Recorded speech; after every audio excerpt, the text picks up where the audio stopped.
이스라엘의 통치자들아, 너희에게 만족하니라. 너희는 포악과 겁탈을 제거하여 버리고 정의와 공의를 행하여 내 백성에게 속여 빼앗는 것을 그칠지니라. 주 여호와의 말씀이니라. 너희는 공정한 저울과 공정한 에바와 공정한 밭을 쓸지니 에바와 밭은 그 용량을 동일하게 하되 호멜의 용량을 따라 밭은 10분의 1 호멜을 담게 하고 에바도 10분의 1 호멜을 담게 할 것이며 세겔은 20계란이 20세겔과 25세겔과 15세겔로 너희 만회가 되게 하라. 너희가 마땅히 드릴 예물은 이러하니 밀 한 호멜에서는 6분의 1 에바를 드리고 보리 한 호멜에서도 6분의 1 에바를 드리며 기름은 정한 규례대로 한 고루에서 10분의 1밭을 드릴지니 기름의 밭으로 말하면 한 고루는 10밭 곧 한 호멜이며 10밭은 한 호멜이라. 또 이스라엘의 윤택한 초장의 가축대 200마리에서는 어린 양 한 마리를 드릴 것이라. 백성을 속죄하기 위하여 이것들을 소제와 번제와 감사제물로 삼을지니라. 이 땅 모든 백성은 이 예물을 이스라엘의 군주에게 드리고 군주의 본분은 번제와 소제와 전제를 명절과 초하루와 안식일과 이스라엘 족속의 모든 정한 명절에 갖추는 것이니 이스라엘 족속을 속죄하기 위하여 이 속죄제와 소제와 번제와 감사제물을 갖출지니라. 여호와께서 이같이 말씀하셨느니라. 첫째 달 초하루 날에 흠없는 수송아지 한 마리를 가져다가 성소를 정결하게 하되 제사장이 그 속죄제 희생제물의 피를 가져다가 성전 문설주와 제단 아래층 네 모퉁이와 안뜰 문설주에 바를 것이요 그달 7일에도 모든 과실범과 모르고 범죄한 자를 위하여 역시 그렇게 하여 성전을 속죄할지니라. 첫째 달 19날에는 유월절을 7일 동안 명절로 지키며 누룩 없는 떡을 먹을 것이라. 그날의 왕은 자기와 이 땅 모든 백성을 위하여 송아지 한 마리를 갖추어 속죄제를 드릴 것이요 또 명절 7일 동안에는 그가 나 여호와를 위하여 번제를 준비하되 곧 이래 동안에 매일 흠없는 수송아지 7마리와 순양 7마리이며 또 매일 순염소 한 마리를 갖추어 속죄제를 드릴 것이며 또 소제를 갖추되 수송아지 한 마리에는 밀가루 한 에바요 순양 한 마리에도 한 에바며 밀가루 한 에바에는 기름 한 흰씩이며 7째 달 15째 날에 7일 동안 명절을 지켜 속죄제와 번제며 그 밀가루와 기름을 드릴지니라. 오늘 말씀은 정직한 삶 속죄의 은혜라는 제목으로 말씀을 전하겠습니다. 오늘 앞에 읽지는 않았지만 구절로 앞에 부분에 있어서는 이렇게 사회적 정의가 어떻게 실현되어야 되는가 이런 이야기를 하고 있고 그리고 후반부에서는 그 사회적 정의뿐만 아니라 하나님 앞에 드려지는 예배가 거룩해야 되고 그리고 하나님 말씀하시는 절기를 준수해야 된다 이렇게 말씀을 하고 있습니다. 그러면서 오늘 예배라고 하는 것, 또 신앙이라고 하는 것은 어떻게 이어져야 되느냐 하면 하나님 앞에 예배당에서 예배드리는 것으로 그치는 것, 즉 제사 드리는 것으로 구약에 끝나는 것이 아니라 그것이 사회 속에서 삶의 자리에서 구체적으로 실행될 때 그것이 참다운 예배입니다 라는 이야기를 말씀하고 있습니다. 여기에서 먼저 이렇게 윤택하게 사는 어떤 지도자들 또는 이렇게 경제적으로 부한자들에 대한 이야기를 하는데 이들이 어떻게 되냐면 상거래상에서 다른 우리로 얘기하면 되가 되겠죠. 다른 되를 가지고 재는 겁니다. 그러니까 이 사람은 봐가지고 조금 이렇게 가난한 사람들이다 그러면 거기에다가 뭐 이렇게 저울을 달리해가지고 이렇게 재게 되는 것입니다. 그래서 여기에서 에바와 밭이라고 하는 게 나오는데 에바라고 하는 것은 이렇게 곡물들을 재는 그런 그릇입니다. 그래서 그것을 가지고 재는 수치가 되고 그리고 밭이라고 하는 것은 포도주나 기름을 재는 그런 용도로 사용되어졌던 단위입니다. 그러니까 이것들을 사람을 달리해서 하는 겁니다. 그러니까 자기들과 뭐 이렇게 잘 사는 사람들과 이런 사람들끼리는 요만큼으로 하고 똑같은 그릇이라고 하는데 사실은 제대로 안 파놓고 이렇게 하고 그렇게 해서 이렇게 이중적으로 하고 있는 모습에 대해서 이야기를 합니다. 그러니까 너희들이 아마도 하나님 앞에 제사를 드릴 때 부한자들 좀 더 잘 드렸겠죠. 그것에 대해서 이야기하면서 너희가 이런 사회적 정의로 바르게 실행되지 않는 제사 또 그 삶의 모습이라며 너희의 제사는 합당하지 아니하다 이렇게 말씀하고 계시는 내용입니다. 그래서 오늘 주일날 우리로 이야기하면 주일의 믿음을 고백했던 것을 어떻게 삶의 자리에서 실천하실 것인가 이게 가장 고민입니다. 사실 우리가 신앙생활하면서 우리 한국 사회뿐만 아니라 대체적으로 이렇게 자본주의가 깊게 되어져가는 사회는 계속 문제가 발생합니다. 그런 이유가 뭐냐면 돈의 가치를 최우선으로 여기는 게 자본주의거든요. 사실 우리가 신앙적인 면에서 좀 고민하셔야 됩니다. 물론 우리가 자본주의 세계에서 안 살 수는 없습니다. 이미 우리는 그런 세계 속에 살아갑니다. 그런데 자본주의는 기독교 신앙과 아주 적대적 관계에 있습니다. 그런데 우리는 그렇게 생각하지 않고 복을 받는 게 물질적인 것으로만 가기 때문에 괜찮은 것처럼 이야기를 합니다만 그렇다고 해서 제가 이렇게 이야기하면 사회주의가 옳다 뭐 이런 이야기를 하는 건 아닙니다. 자본주의의 가장 핵심은 돈의 가치가 최우선이고 돈을 따라 움직인다. 이게 자본주의거든요. 우리가 이런 자본주의 속에 살아갑니다. 그런데 이 자본주의의 가장 큰 문제점은 결국 돈을 신으로 섬기는 겁니다. 예수님께서도 하나님과 돈을 겸하여 섬길 수 없다 이렇게 말씀하셨거든요. 그러니까 우리 사회는 돈을 숭상하는 사회에 우리가 살고 있습니다. 우리가 그걸 부인할 수 없어요. 사람들의 대화 속에서 모든 일 속에서 결국 돈 하고 있거든요. 그러면 여러분 우리도 그 안에 살아가고 있기 때문에 우리의 신앙적 가치가 최우선이다 라고 말은 하지만 돈에 우리가 끌려가고 있거든요. 여러분 그것에 대한 생각을 해야 됩니다. 끌려가지 않으려고 매번 노력하셔야 됩니다. 그렇지 않으면 사람들의 자기의 신앙을 사실은 하나님과 돈 선택할 때 보면 돈을 선택하게 되는 것으로 거의 빠지게 됩니다. 그걸 우리가 신앙적으로 또 사단의 역사가 그렇게 나타나는 것을 분명히 인지하면서 사셔야 된다라는 것을 우리가 기억할 필요가 있겠습니다. 그러면서 정직한 상거래가 어떻게 하나님의 공의를 이룰 것인가 이런 이야기로 되거든요. 많은 사람들에게 보면 자그마한 이익이라고 하면 신앙도 없습니다. 뭐도 없습니다. 쉽게 하거든요. 남들 다 그러는데 이 정도는 괜찮지 이렇게 생각하고 살아가게끔 만듭니다. 이 자본주의 사회가 더욱더 그렇게 하죠.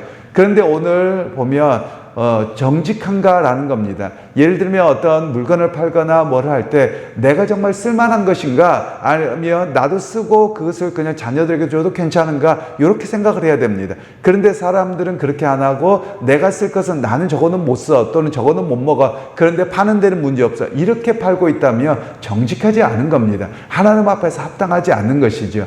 그래서 오늘 우리에게 말씀하고 계시는 것은 신앙이라고 하는 것은 예배당 안에서의 예배만으로 그치는 것이 아니라 삶의 자리에서 공정하고 상식적이고 다른 사람과 내가 똑같이 사용할 수 있는 그런 모습으로 공의로움으로 이루어질 때 그 신앙은 바른 신앙이고 또 그가 드리는 예배는 바른 예배가 되는 것입니다. 라는 이야기를 우리에게 말씀하고 있는 것입니다. 그러니까 여러분 작은 이익을 위해서 상식과 신앙을 공의를 저버리지 말아야 된다 이런 이야기를 말씀하고 계시는 겁니다. 실제로 우리의 삶의 많은 자리에서 꼭 뭐 장사를 이야기했습니다만 장사만이 아니라 뭐 직장을 생활을 하거나 공무원이거나 뭐 하거나 그러면 내게 불이익을 당할 것 같다 그러면 금방 눈 감아버립니다. 심지어 또 어떤 일들을 하다 보면 나에게 이익이 될 것 같다 그러면 교묘하게 이용을 해서 내가 승진하고 뭐하고 합니다. 여러분 합당하지 않다라는 겁니다. 저도 그런 일들을 당해봐서 알지요. 실제로 신앙이 있는 것처럼 하면서 사실은 다 해서 공을 자기가 가로채버리는 이런 모습이다라고 하면 정직하지 않은 겁니다. 하나님 앞에서 올바르지 않습니다. 그런데 신앙이 우리가 너무 왜곡되다 보니 그냥 그것 또한 나중에 성공하면 하나님이 하셨습니다. 아니요. 자기의 그 약삭발음과 그 얄팍한 수단으로 이익을 따라 움직이는 것이죠. 하나님 다 그 계수하실 거예요. 그러니까 여러분 우리가 세상에서 크게 성공하지 아니하더라도 하나님 앞에서 정직함, 바름 이런 모습으로 살아내는 것이 신앙이 삶으로 연결되어지는 모습이다 라고 이야기하는 겁니다. 그래서 여러분 저는 이렇게 이야기하고 싶습니다. 성공하면 감사합니다. 열심히 살았는데 성공하고 부하게 되는 일은 귀한 일이고 감사한 일입니다. 그러나 하나님 앞에 정직하고 공의롭게 살아가는데 부자가 안 되고 성공하지 않아도 정말 괜찮습니다. 왜냐하면 하나님 앞에 그렇게 살아냈기 때문에 그렇습니다. 그러니까 여러분, 우리의 신앙이라고 하는 것은 성공이 우리의 중심이 돼서는 아니 됩니다. 하나님 앞에 정직하고 성실하게 열심히 살아가다가 하나님의 기회를 주셔서 되는 것도 감사, 또 때로는 그런 기회가 주어지지 않아도 열심히 하나님 앞에서 부끄럽지 않게 살아가 되는 것이라며 그것도 감사요 은혜라는 것을 우리가 기억할 필요가 있습니다. 그러니까 가치 기준이 다르게 세워져야 됩니다. 성공이 아니라 하나님 앞에 정직하고 바르고 거룩함으로 살아낸 이것이 우리의 가치 기준이고 방향이어야 된다는 사실을 오늘 성경은 우리에게 말씀하고 있습니다. 그리고 나서 이제 18절과 19절을 말씀해 보시면 이런 이야기를 합니다. 여호와께서 이같이 20절 말씀을 보면 되겠네요. 20절에 그달 7일에도 모든 과실범과 모르고 범죄한 자를 위하여 역시 그렇게 하여 성전을 속죄할지니라. 그러니까 매일 성전을 속죄하는 제사를 드리라는 거예요. 그러면서 하나님은 뭐라고 이야기하냐? 장소가 거룩한 게 아니라는 거예요. 성전 자체도 하나님 앞에 매번 속죄 제사로 드려져야 된다라는 겁니다. 그러면 이 말씀은 우리에게 무엇을 이야기하느냐면 목회자가 되었든 또는 어떤 제도가 되었든 다 그 자체가 거룩한 게 아닙니다. 목회자들도 교육자들도 끊임없이 하나님 앞에 죄인됨을 고백하고 하나님 앞에 나아가야 될 것을 이야기하고 있고, 또 성도들이나 모든 일들이 다 그러하다라는 겁니다. 그러면서 오늘 이 말씀을 우리에게 적용하자면 우리에게 알고도 지은 죄, 모르고 지은 죄도 있죠. 예전에 그런 기도를 참 많이 했더랬습니다. 중고등학교 시절에 하나님 알고도 지은 죄, 모르고도 지은 죄 용서해 주십시오. 이런 기도를 많이 했거든요. 우리가 알고 지은 죄가 계속 반복되면 이건 큰일 납니다. 그런데 우리가 부지 중에 실수하거나 뭐하거나 이런 일들이 있을 수 있거든요.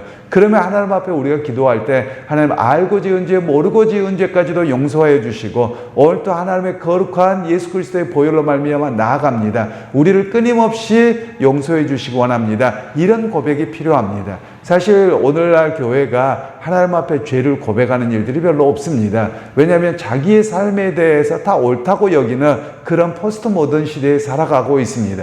그러나 하나님 앞에서 우리 자신을 되돌아볼 때 우리가 고백할 것은 죄인된 우리를 구원하여 주심에 대한 감사합니다.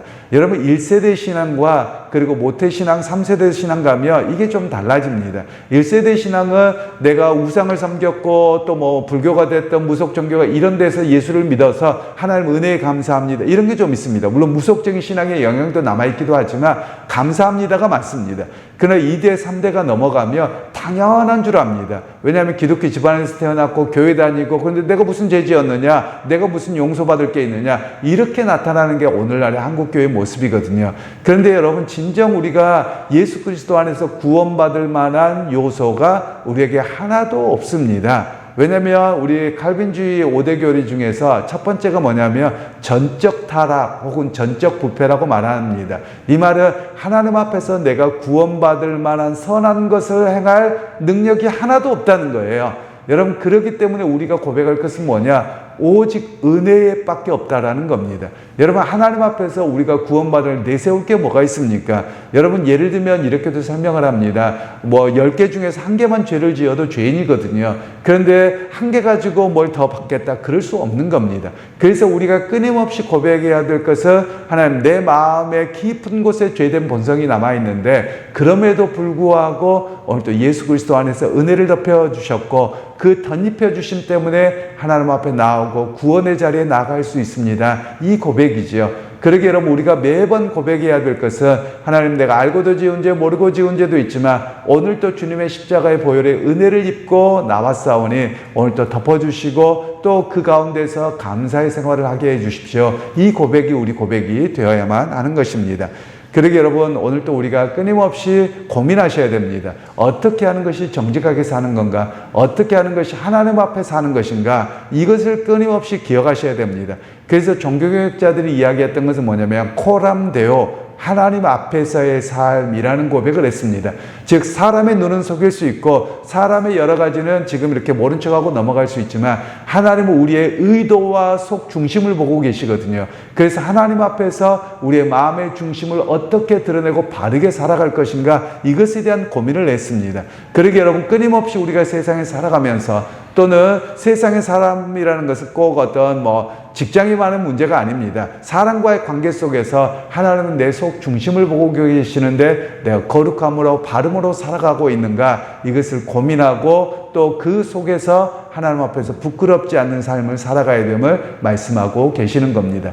그러게 여러분, 오늘 하루의 삶 속에서도 정직한 삶, 하나님 앞에서 부끄럽지 않는 삶을 살아내는 그런 모두가 되시기를 주님의 이름으로 축원합니다. 하나님, 오늘 또 우리에게 말씀을 통해서 믿음이 또 하나님 앞에 드려지는 예배가 삶의 자리에서 어떻게 이루어져 가야 되는지 구체적으로 말씀하시고 고민하게 하셨습니다. 오늘도 삶의 자리에서 하나님 앞에서 정직하고 공의로우며 사람 앞에서 이익을 따라 움직이지 않고 하나님의 말씀의 기준을 따라 가치를 바르게 세우고 방향을 바르게 살아가는 우리 모두가 되게 하셔서 그렇게 하나님 앞에 거룩함으로 살아드리는 우리 모두가 되게 하옵소서. 예수님의 이름으로 기도하옵나이다. 아멘. 찬양의 열기 모두 끝나며 주 앞에 나와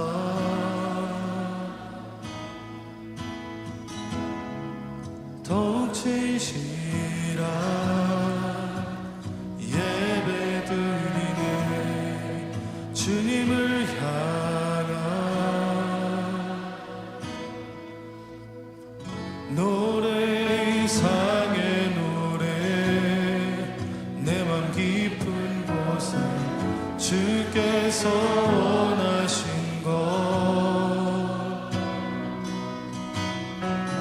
화려한 음악보다 뜻없는 열정보다 중심을 원하시죠. 주님께 드린 마음의 예배, 주님을 향한 노래, 중심 잃은 예배 내려놓고 이제 나 돌아와 주님만 예배해.